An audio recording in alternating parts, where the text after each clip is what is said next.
the icy mountains. And finally, eliminate Tusky, the leader of the South Pole. Can I survive stranded in the Arctic? Stay tuned to find out.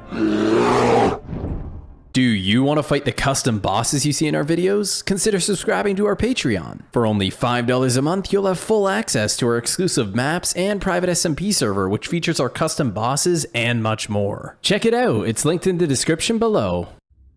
Whoa, Mount Everest is a lot bigger in person. All of our training has led us to this moment. Let's get to it. Well, here we go. This will be a journey.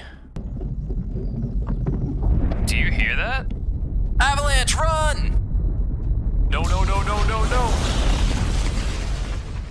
no! Ugh, where am I? Forest? Where's Forest? With no sight of Forest, I knew I needed supplies if I was gonna survive in the Arctic. I started by gathering wood and some food. I knew I was lost in the Arctic, but take a look at this terrain. It's absolutely gorgeous with this massive tree here. In the evening of day one, I gathered this remaining coal and buried myself in a wall for the rest of the night. In the morning, I decided to cook up the rest of my pork chops and traveled around getting a bit more food, and I ran into a pack of bison. I'm gonna leave these guys alone. On day 4, I found a great position to build my base on top of a hill. I went ahead creating the base out of spruce wood, and I created a little farm area on the back. I then decided to make a big watchtower on top of one of these massive trees. You can see quite a lot from up here. Hopefully I don't fall down. For the next 3 days, I traveled around and searched for a cave. I definitely needed some armor if I was gonna survive in the Arctic. I ended up finding a little cave and mined some of the coal. Decided to create some torches and Die meisten Leute, die dir erzählen, wie einfach das doch ist, mit Trading, mit KI, mit Amazon oder irgendeinem anderen Schrott richtig viel Kohle zu machen, die verdienen ihr Geld in Wahrheit alleine damit, dich zu verarschen. Die gaukeln dir ein Leben vor, das sie selber nur deswegen führen, weil sie Leute, die es nicht besser wissen, so richtig abzocken. Und das ist wirklich mega schade, denn es gibt auch seriöse Wege, wie du online und ortsunabhängig finanziell frei werden kannst. Ich bin der beste Beweis dafür. Ich habe vor ein paar Jahren noch in der Gastro geackert. Mittlerweile habe ich mir ein niegelnagelneues Auto geholt, lebe jetzt in einem riesengroßen Haus und bin eigentlich so gut wie jeden Monat irgendwo anders im Urlaub. Ich kann mir das aber nicht deswegen leisten, weil ich irgendjemandem einen Traum verkaufe, der aber eigentlich kompletter Bullshit ist, sondern weil ich eine Fähigkeit gelernt habe, die einfach 10-mal besser bezahlt wird als jeder 0815-Job in Deutschland. Und weil ich damit 300 statt 30 Euro in der Stunde verdiene, stehe ich heute auf der Sonnenseite. Aber das geht nicht nur mir so, denn wir haben natürlich mittlerweile Hunderten von total stinknormalen Angestellten diese Fähigkeit beigebracht. Konstantin Guldan auch zum Beispiel, der hat selber ja noch vor ein paar Jahren auf dem Bau geschuftet, fährt mittlerweile Porsche, wohnt in der Penthouse-Wohnung, ist genauso wie ich eigentlich jeden Monat irgendwo anders. Oder auch der Max, der hat früher Nachtschicht gearbeitet, hat da irgendwie 1,5 netto verdient und der verdient jetzt mit ein paar Stunden am Tag einfach 5-stellig jeden Monat. Und wir alle haben eine einzige Fähigkeit gemeistert.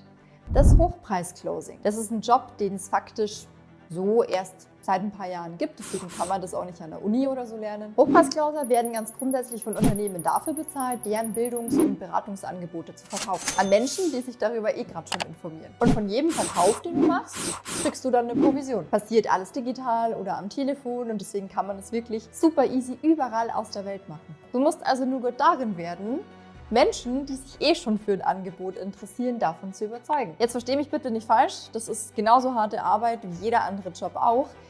Mit dem entscheidenden Unterschied, dass du dafür einfach deutlich besser bezahlt wirst. Wenn das jetzt interessant für dich klingt, dann lad dir auf der nächsten Seite unbedingt unseren kostenlosen Guide runter. Da findest du 44 Nischen, also Branchen, in denen noch dieses Jahr Hochpreiscloser händeringend gesucht werden. Und in dem kostenlosen Training erfährst du dann außerdem noch, wie die Arbeit als Hochpreiscloser eigentlich so aussieht und wie du noch diese Woche starten kannst. Wenn das jetzt also gut klingt, klick auf den Link hier um dieses Video herum und lad dir auf der nächsten Seite unsere kostenlose Schablone runter.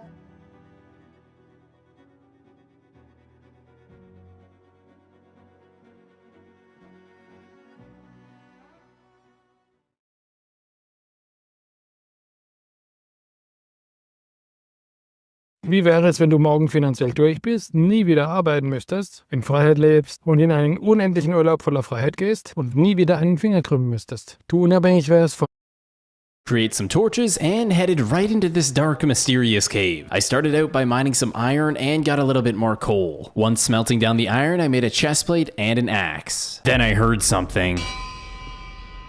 What the heck was that? I traveled down the cave to see what that noise was, and there was a light, what looked to be a campfire. As soon as I approached, it looked like there was an escape route leading all the way up the staircase. I ended up going to the top and found torches that led all the way over to the ocean. Whoever this was, they must have had a boat to get away. Traveling back down into the cave, I found a chest with iron, a shield, and some cooked pork chops. I disassembled what he had left of his base, and I created some iron leggings, boots, and a helmet. I then took the next 2 days to travel back to my base, and when I arrived, I opened the door, finding a sign with some weird symbols on it. What the heck does that even mean? I then climbed to the top of my lookout tower to try and find whoever was here. After looking around, I didn't see anyone. I spent the next couple days traveling around looking for some more life. On day 14, I found myself walking by these massive ice mountains, and close by I found an igloo, and suddenly I got jumped by some sort of Eskimo. I tried to juke him by turning around, and when he hit me, it did 4 hearts of damage. This was not a fight I wanted to be a part of. Spent the remainder of day 14 running away, and I found this big rock structure and found a good spot to hide as I watched the Eskimo running by, praying he doesn't find me. A couple more days go by, and in the distance, I see a massive structure what looks to be on a big mountain.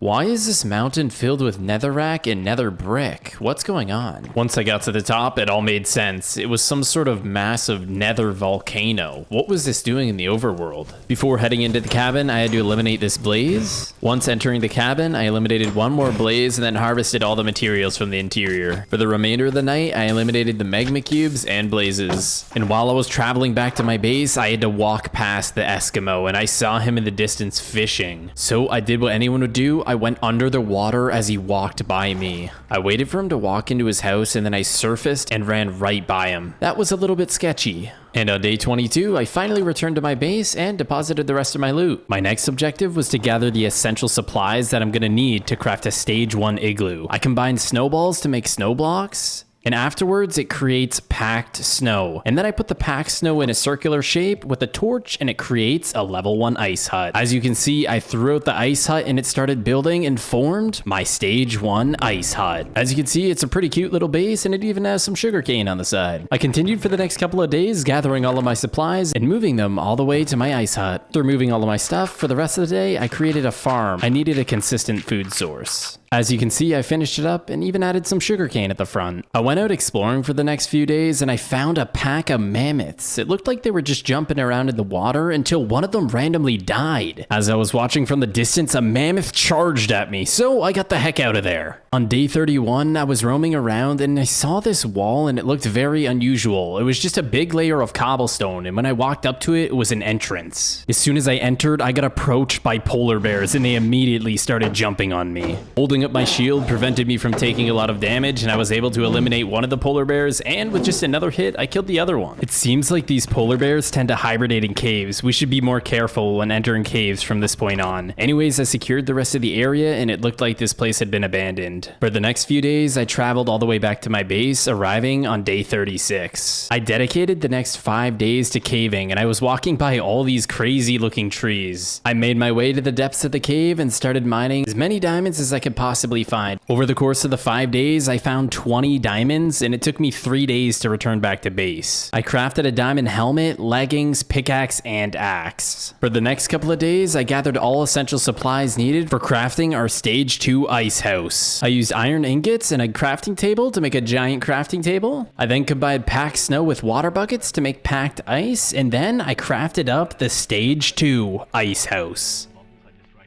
In the morning of day 46, I found a good spot to build the ice house, and there we go. It started building and just appeared in front of me. This thing is freaking awesome. After creating the stage 2 house, I decided to build a little dock outside of my house to go ice fishing. I think the dock came out pretty cool. After the fishing dock was completed, I decided I wanted to make another wheat farm. I think that turned out pretty nice. Anyways, it's time to check out the inside. It looks like we have a TV room leading to a garage, which then has a little kitchen and a storage space under the stairs. And the second floor, we got this little disco room. I don't know if anyone's into dancing. And then I found myself a little balcony that's pretty nice, and it seemed to have a couple rooms inside as well. In my house, I realized I still had no potions, so I headed back to the nether volcano in hopes to find some nether wart and soul sand, and I did, hiding on the side. I eliminated a few more blazes and worked my way down, farming all of the soul sand and nether wart. Returning back to my base on day 53. I mined out the entire kitchen table area and created an area to grow nether warts, and decided to make this my brewing area as well. A little armory in the garage, and in the disco room, I turned it into enchantment room. I left my base exploring for another mine for 4 days, and while I was exploring for another mine, I found a big group of deer. They looked pretty sweet. They had blue horns. Anyways, I went back down into the mines and found the remaining diamonds I needed to craft my diamond chestplate and boots. While I was returning home, I found this place and it said Pandora on the top of my screen. And when I walked over the cave, I found a massive polar bear. After drinking my strength and speed, I charge directly in straight for the Pandora. He hits me once and my whole screen goes red and launches me in the air. This was gonna be a challenging fight. I charged back in and he smashed the ground again, causing me to use another health pot. After healing, I went back in and looked at my health and I was back down to half HP. This thing does insane damage. I charged back in for the final time against the Pandora. He smashes the ground and I get the last hit, eliminating the Pandora. It dropped polar bear fur, which I'm gonna use to make polar bear armor. 3 days of traveling later, I arrived back at my base. I started by combining my diamond armor with the polar bear fur, creating polar bear armor.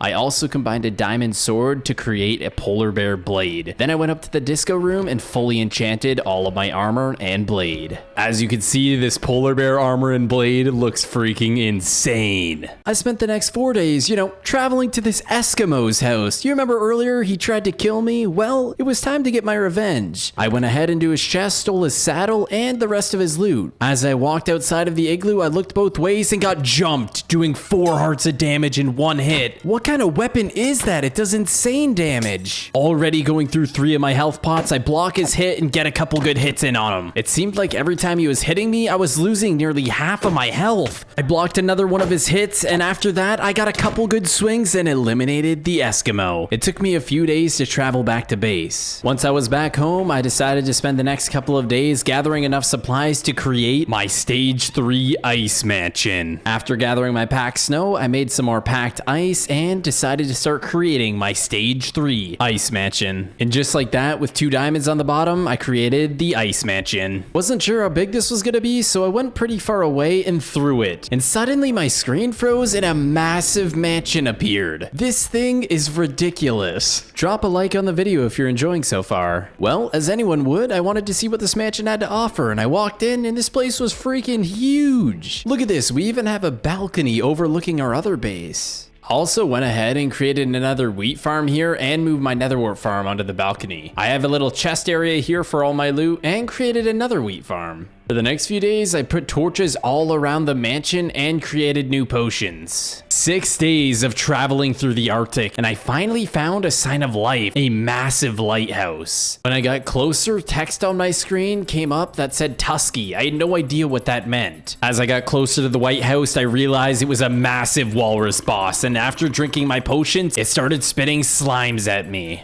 I also just realized that there's a penguin on top of the walrus's head. I charged directly at Tusky and it launched out even more slimes, and then I managed to get a couple hits on him and he knocked me way back. Not only did this boss do a lot of damage, but it kept launching slimes at me and slowing me in the corners. I saw an opportunity and I took it. I got 5 big damage hits on him. As I was blocking my shield, it knocked me back in the wall, knocking me all the way down to half HP. I tried splashing a potion, but it missed. Then he knocked me against the wall again, and I got stuck in the corner while being surrounded by slimes. I managed to wiggle my way out of the room with 1 health potion left. I ate food to regenerate and ran back in. As I tried to get a few more hits, he knocked me in the air, making me use my final health potion. While I was eating, he knocked me way back into the water. As I was regenning, I ran back in and he launched me into the ocean. I looped around to the front of the lighthouse to catch Tusky and the penguin off guard, and just like that, we were able to eliminate Tusky and the little penguin dude. 1 like equals 1 prayer for that little penguin dude. Also, look at all these freaking slimes it spawned. I went into the back of the room and found a chest with a penguin's bane. This must have been the penguin sword. I spent the next 4 days returning back to my base and headed into the disco room to enchant the penguin's bane. Now that I'm all geared up and healthy, I headed back to Mount Everest and decided to climb. I see why they call it Mount Everest. This thing literally takes forever to climb up. And finally, after days of climbing, I could see my campfire way down at the bottom. It seems that I have reached the peak of Mount Everest. Painful? I'm glad you survived. Yeah, that avalanche came out of nowhere. Now that we both made it to the peak, let's go home while we're still